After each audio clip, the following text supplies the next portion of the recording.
pa ako. Ay, walang anuman, madam. At saka nagsidak ako ngayon, hindi ako nabuhay sa hingi-hingi. Mga sinasabi niyo, pag di walang dala, kung hindi ka entertain, nagsikap po ako. So ano ang gusto mo yung sabihin sa lahat ng magaya mo na patuloy na nagsusalita? Kaya sa lahat po na nangangarap na kagaya ko, ituloy-tuloy nyo lang kasi ang swerte sabi ko nga, dumarating na lang yan sa tao. Kung hindi pa para sa'yo ngayon, huwag ka lang sumuko kasi malay mo bukas, sa'yo naman dumating ang swerte.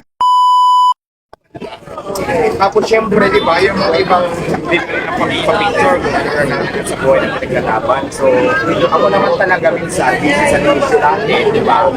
Ang hiling ko lang naman, minsan bigyan ako ng time para magtrabaho din, di ba? Kasi hindi naman pwedeng dyan na lang ako nakakat sa camera nang maghapon kasi hindi ko na namamali yung tindahan ko na mapabayaan. Uy, thank you pinakain ko pa ako. Ay, walang anuman, madam. Salamat. Ang sinasabi kasi nila dati talagang madalas, pag hindi daw kilalang tao, hindi ko daw pinapansin. Hindi totoo yan. Sila madam kasi itong mga ito naka-schedule ko. Di ba? Katulad ng mga kanina naka-schedule yun. So ngayon kung gusto naman may entertain ko na katulad sila madam, naka-schedule na ng araw. Kasi di ba pagdating ulit tumiglaan na lang tayo, tapos may ginagawa ako. Pag sinabi kong mamaya na, galit kayo, masama na ugali, nagbago na, huwag naman ganun. Pero kung yan ang gusto nyo, pwede ko naman kayo mag-video doon kasi kayo yan. So nakakarating sa'yo yung mga pagbabash sa'yo niya? Actually, yes. Kasi napapanood ko naman din sila sa social media talaga. So, yun lang. Tapos, paano ka pumatol pumapasok? Minsan, pero kahapyaw lang. Kasi ang importante kasi sa akin, negosyo ko, hindi naman sila eh. Kasi alam mo ba, pag alam kong hindi naman makakatulong sa akin, hindi ko pinapatulan kasi mas focus ako sa likod. Kasi dati wala namang ganyan eh. Kasi at the end of the day, ako pa rin naman mag-aangat sa sarili ko, hindi naman din sila eh. Kasi imagine mo, nasa ilalim ako ng tulay, yung mga kahirapan ko, wala naman yung mga yan eh. Natulungan pa ako ng mga yan, hindi naman, para intindihin ko sila ngayon. At saka nagsikap ako ngayon, hindi ako nabuhay sa hingi-hingi. Mga sinasabi niyo, pag di walang dala, kung hindi ka entertain, nagsikap po ako. Tumayo ako sa sarili kong paa para makakaroon ng konti sa buhay. Kaya huwag niyo sa akin ipamukha na nanghihingi ako sa mga nagbibigay sa akin. Sila lang po yung nagbibigay sa akin. Salamat din naman ako. Sino sasabihin niyo na parang umaasa ko. Hindi po po yan. Alam niyo po kung saan ako masipag. Ano bang pangalan mo ba? Hindi, nakalimutan ko pangalan niya kasi ang sarap ng pares.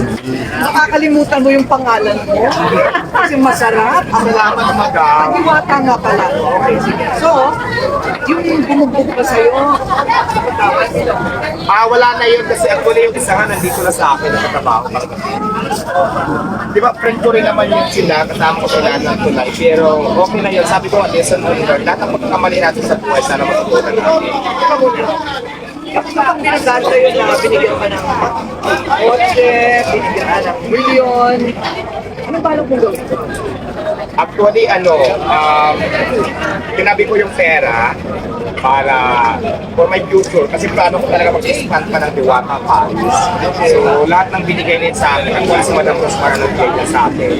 Tapos yung sasakyan naman, na binigay sa akin nung may-ari na ng isang kumpanya na sasakyan, ginagamit ko naman dito sa tindahan ko sa service ko. So, malaking bagay yun. Kasi, Ang pamalente. oo, nagagamit ko siya pag namimili ako kasi pick up yun may kagahan sa likod. Malaking bagay yung para sa akin. So, yung pera nakatabi, nasa O yung mga pamilya mo naman. ayan yung mother ko nandito sa akin sa bahay kasi mother ko na nasa 74 so hindi na kahit ginawa ko na sa bahay na nagsasama Dati ka sa probinsya. oo nandito sila ngayon summer ako order summer Malayo rin. So, nakakatulong ka sa pamilya. Ganito na kayo. kasi naman hindi naman maganda pero kung hindi kami dati nakakabili lang mahalaga mo Jesus nakakabili na kami at saka nakakain na kami ng 3 times a day kung dati 1D1 na kami kumain minsan so ngayon na kumakain na kami ng tapos so yun na naman ang pinagkaiba. Wala kang balak na sa sa'yo po. Siyempre, di ba para naman medyo bumilis ka naman ng senso? Actually, kung kaya, nag-isipan ko pa nga eh. Pero sa ngayon, kasi mas sinatangkilik nila yung price ko, tapos under ang price of things. So, dyan lang muna. Pero kung dumating sa point talaga na hindi na kaya, bakit nila nasa kahit man lang. Pero sa ngayon, okay pa naman. So, kulang muna tayo kasi baka mamaya, pwede naman 5-10 tasa natin. Kasi magbubukas na rin ako ng bagong branch sa Quezon City. So, this 28, magsasang-opening na ako. Isang branch sa Tuwata Paris. Quezon City ka. Hindi mo kami nakalimutan. Ang uwi ba ito para sikat yung Darating ang bansa? araw, ako naman ang mangungutang sa'yo. Diba?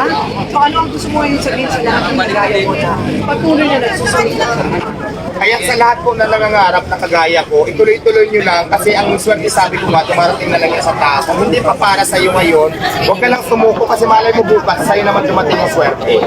So, pagpatuloy nyo lang kung ano yung mga pangarap nyo, kung anong gusto nyo sa buhay, na wag lang kayo susuko sa laban ng buhay kasi malay nyo bukas, di ba, kayo naman yung swertihin. Ganun lang yan. Pag sumuko kayo, dati sa yung swerte, kaya sumuko kayo. So kung may pangarap kayo, sundin nyo na